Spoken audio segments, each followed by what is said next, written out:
Welcome to HR Talk with HRLocker, the podcast that brings you all things HR, adult development, remote working, and deliberately developmental organizational culture. In today's episode, Christal Wren, Head of Product and Marketing at HRLocker, interviews Twitter expert, author, and international speaker Samantha Kelly. Samantha is a community builder and founder of the Women's Inspire Network, a global online network for female entrepreneurs. Named as one of the top marketing influencers on many global lists, Samantha has an engaged following of over 52,000 people and is an international speaker.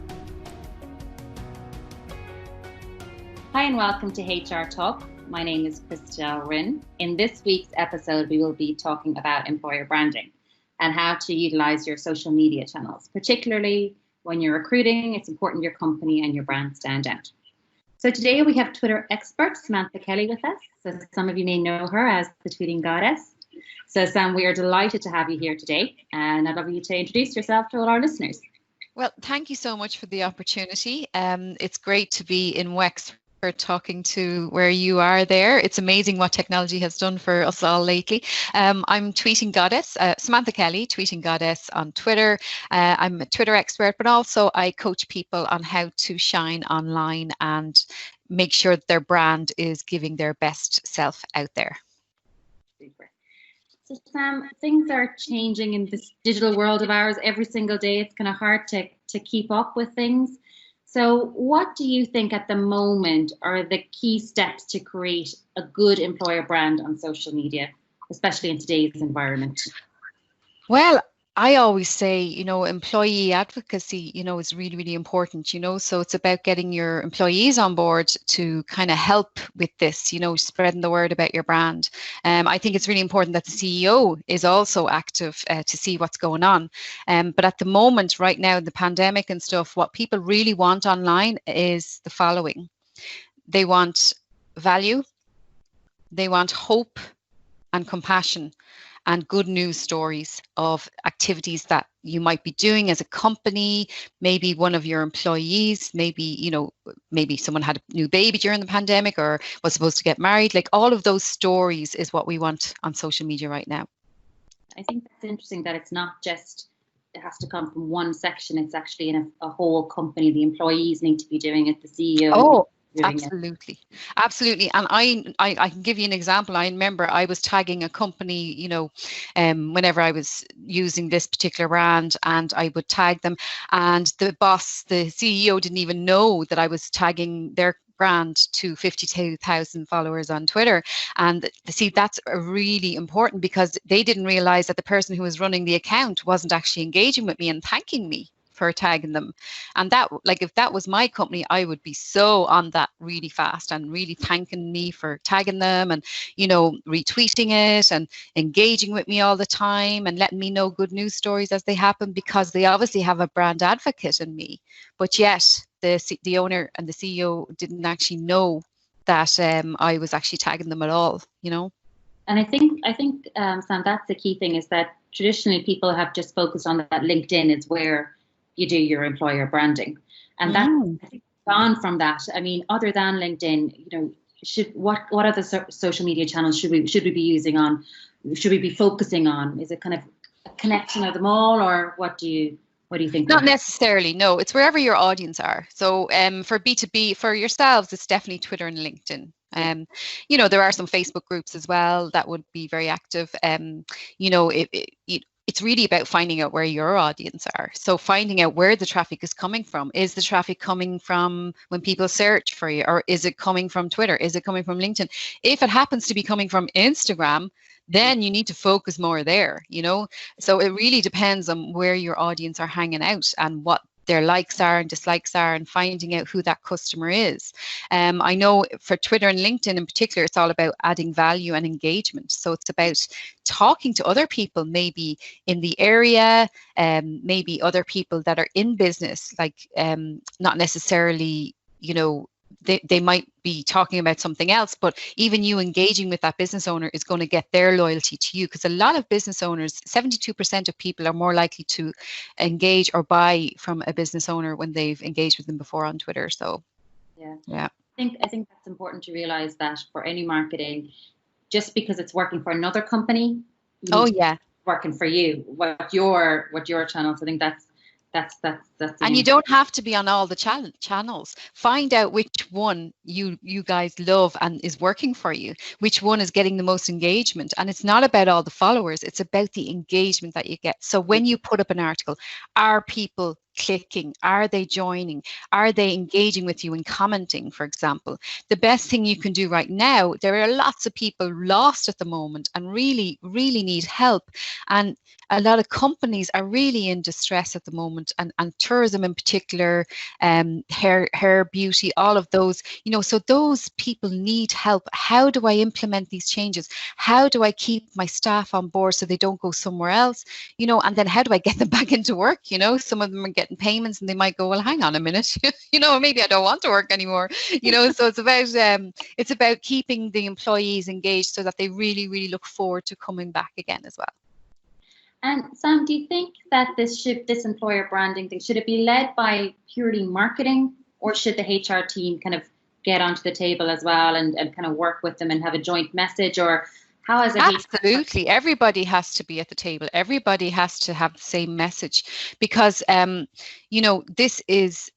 there has to be a company culture, that everybody, like we all kind of know how cool Google is and how then Twitter, it's so cool. And, because all of the employees talk about it, they have a hashtag, Twitter for good and Twitter working for Twitter and all of those hashtags. So, they actually get their employees involved so that when you see happy employees, you're going to want to do business with that company more, Yeah, that's a good point.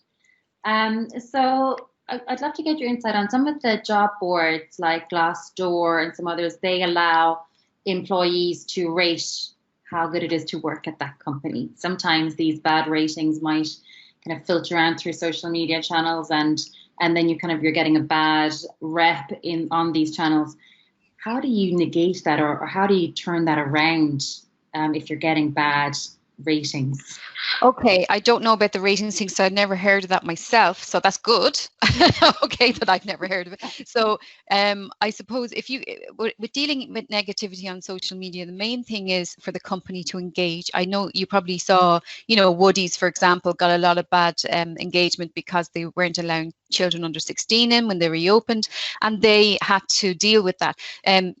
It's about engaging with the person who's complaining. So let's say you have a complaint about, okay, let's say my coffee was cold when I got it. I'm so annoyed. I went in for a nice cup of coffee and my coffee was cold. That's a genuine customer complaint. Okay. So engage and say, really sorry to hear you had this experience. Could you DM us or send us a message or send us your details so we can actually investigate this for you? So we're actually engaging in public. People can see that we've tried to engage with the person, and then take it offline, and then you deal with it and follow up and make sure, because you could turn that person into an ally. And this happened once for a coffee shop. I was running their Twitter account, and she did have an experience. So we took it offline, and then the next time she went back, she was all happy, and she did a lovely happy tweet about the service she got. So you can turn these people into allies once you engage with them in public and take it offline to deal with it. Okay, so try not to ignore it, but just to actually definitely don't ignore it. Now, if it is a troll, which is a different thing altogether, which is just some mindless person who's just bored on their keyboards, most people will know if it's a troll, because if you try and engage, which happened once with a different client, we tried to engage and she was like, no, I don't want to go to DM. And we were like, well, and everyone could see she was the one that was a bit nuts, not us, that we had tried to do something about it. So, yeah. So then my last question, Sam, and this is a bit of a, I suppose it's a how long is a piece of string, or it's the $1 million question is, so what do you think are the key benefits of creating a strong employer brand across your social media channels? What do I think are what did you say? Sorry? The key benefits. Oh, so as a HR you're listening today and I'm thinking, do you know what? I've got LinkedIn and I'm grand. I don't need to be looking at employer brand. You do, yeah, you really do. I mean, look, your brand, it's so important. People are on social media more than ever now because they're bored, they're sitting at home, they're actually probably ordering online for the first time ever. I know a lot of people that have started to use online and use Zoom for the first time. That email, that that meeting in Dublin that could have been an email. You know, I've gone to many of them and then found out, oh, actually, we're not going to go with this. And I'm like, oh my God, you could have told me that in an email instead of me getting childcare, driving all the way up. So it's going to eliminate a lot of that. So people are becoming more savvy online. So people are watching all the time. So the more positivity and the more good stuff you're putting out, the better. The more your employees, the more you talk about your employees and show the human side behind the business, the more people are going to want to warm to you and support you. Like, I know I did a survey on this, I did a Twitter poll on this recently where, you know, would you mention a brand and tag them on Twitter? And if they weren't on Twitter, would you go and try and tag them somewhere else? And 72% said no, or actually not 78% said no. They wouldn't actually go to the hassle of going to the Facebook page instead. They'd actually say, oh, I'll leave it, you know, they're not on Twitter. You know, so make sure you are in the right place where your audience are. It's about making sure, empowering your employees as well, and maybe letting them in on the strategy and say, look, you know, what are your ideas? What do you think we should be doing? Because there could be a young person, for example, in the company that actually knows that all of her friends use that particular product or use this service. So maybe she could be the one to spread the word for you about how cool it is, you know? Yeah. So, you know, it's about finding out where your audience are, empowering your employees and saying, you know what, I'd love to hear your ideas. What do you think we should be doing? And most of all, what people want right now is, as I said, it's value, show them behind the scenes. They want to feel safe as well, because things are starting to open up again. So they really, like, for example, one of my clients, we did a video of what to expect when you visit our store. Okay. You know, yeah. So we had the guy going in through the barriers and then going and doing the hands, wiping his hand, you know, all that stuff. And, you know, it was really, really powerful because it actually simplified it. It's like, yeah, I want to go there. That looks safe. And people want to feel welcome. And I know what to expect. Yeah. And you know what to expect. It's a nice kind of gap. Yeah. Exactly. And that's what people want. They want to feel safe. They want to feel welcome if they do come to you. And they want to know that they're going to a place where you treat your staff correctly. Yeah. And I think even for ourselves, we interestingly, we would get most of our job applications from Twitter, and up until about 12 months ago, I was thinking, that's crazy. I mean, we are using LinkedIn, you know, that's what worked for us. But actually, we get huge response from Twitter, and we just post the link up to our job and you know, do a little blurb about what it is and stuff. But I think, the demographic on Twitter are aged 35 to 55, professional, urban. So there you go. That's probably the right target audience for you.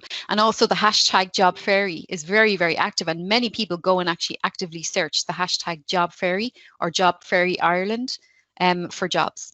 Yeah, and I think definitely you hit the nail on the head for me, is that I look at all the different social media channels. I'm looking at Instagram and I'm thinking, we should be on that. What should we do there? But maybe we shouldn't be on it. You know, maybe you don't need to be on it. You know, maybe you don't need, unless, you know, if you're targeting younger people, yes. Okay. So under 35s, but I would be putting up more about, you know, like, let's say you're in County Clare, let's say I'd be putting up scenery from County Clare. I wouldn't actually I'd be talking about the office in County Clare and what you do on the break time. And Adam's just gone off for a surf during the lunch break. I think I saw a post like that from you once before, and I really liked that. And that was I really was impressed with that post, because that post did more for me than any of your other posts, because it actually showed, look at him, fair play to him, you know, this is so cool, because you're actually showing that, look, you can run a company from anywhere in the world once you have Wi-Fi. And you're also showing the uniqueness of where you are and, you know, what you're doing. And it's a really positive news story, you know, rural area, you know, and all of that kind of stuff. So that's really what that picture encapsulated for me, you know, in that post. So that's the kind of thing I'd be putting on Instagram. I'd be putting, you know, pictures. It's all very powerful pictures, or thank you cards you get from clients, that kind of thing. You know, but I would use the hashtags, the relevant hashtags. So even I would use the hashtag Job Fairy, because that would be relevant to other people searching Job Fairy on Instagram. Yeah, and I think that's the key thing. So that's all my questions for you, Sam. It's been wonderful talking to you. So thank you so much for taking out the time to chat with us. My pleasure. My pleasure. been great. I've signed up for the Twitter online webinar. I think it's for next week, so looking forward to that. Great, I'll see you there. Oh, you'll love it. You'll love it. It's just so powerful. It's changed my whole life, and the relationships I've built over the years is just amazing. Like, there are so many decision makers on Twitter, so please don't underestimate the power of Twitter. For anyone that is listening, a lot of CEOs and decision makers are there. Yeah. I wonder, Sam, I'll throw another question. I think that people are just a bit scared of it. They are. That's there. You're not sure what to do afterwards. That's it. But that's why they do my 6-step program, or that's why they work with me. That's why I have a business, because so many people, like, do you notice there's lots of Instagram experts, there's lots of LinkedIn, there's not a lot of Twitter experts. So I really chose a really good niche, and people really, really have a fear around it. They only hear about the president tweeting and stuff like that in the media. You miss all the lovely stuff that happens there, the really positive, really helpful stuff that happens there. And I think from my perspective, I'm a little bit afraid to post something out and it damages your brand. So I think you just need to have fear. You can't damage your brand if you follow the steps of, is this tweet going to add value? Is this tweet going to inspire someone? Is this tweet going to help someone? And another thing is to retweet other businesses. So for example, like, let's say I had my Twitter workshop. If someone retweets that for me, that's a huge thing for me. And I'm really grateful for that. So trust me, if I see one of your posts, I'm going to do the same for you. Yeah. And I have 52,000 followers, so. That's where I suppose where it actually gains value is to create that community. It's not just throwing something up there and it's all about how you're going to make someone feel with this tweet. Like, Trump knows when he tweets, he's going to cause a big whatever, positive or negative. Yeah. So, but I know when I tweet, I think before I click tweet. But I know that I'm also either going to add value, I'm going to inspire someone, I'm going to make someone laugh. If you can have a personality as a brand as well. Like 3 Mobile did a tweet to me once about Justin Bieber, and it was just brilliant, and I just loved it, and I still put it in my presentations to this day about how that made me feel, that tweet. They showed their personality. So you can have a quirky personality as a business, and you can actually show that you're really cool and hip and surfers down there. Do you know what I mean? Like, you really can, so that, like, there's a lot of opportunity there for you to stand out from the rest. Yeah. That's great. So Sam, if anybody's listening today, if they want to get in contact with you, what's the best way for them to do that? Sam@tweetinggoddess.com, or just follow me on Twitter @tweetinggoddess, or it's tweetinggoddess.com. Or if there's any women listen who would like to join my network, I own the Women's Inspire Network as well, which is an online global network, and we do webinars every week, and it's all about adding value and surrounding yourself with a community of like-minded people. So yeah, if anyone's interested in that, it's women'sinspirenetwork.com. And I've been to the last 2 events, and they've been wonderful.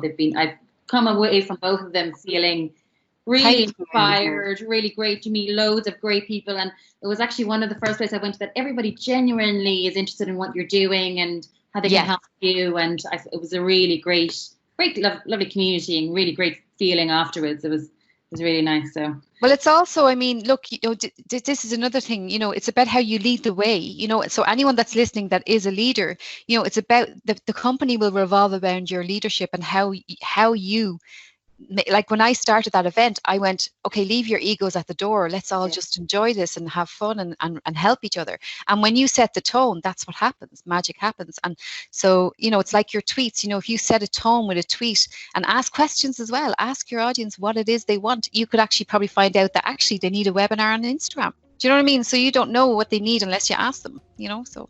I think that's key. Sometimes we just think we know what people need. Just actually simply go and ask them, which I think is a exactly. Sometimes we have to keep it simple, and that's probably my biggest secret. Keep it simple. Yeah. So thank you so much, Sam. It's been absolutely great. Again, looking forward to going on the webinar myself, and we'll post that as well with this. And thank you so much, and we'll talk to you soon. Thank you so much.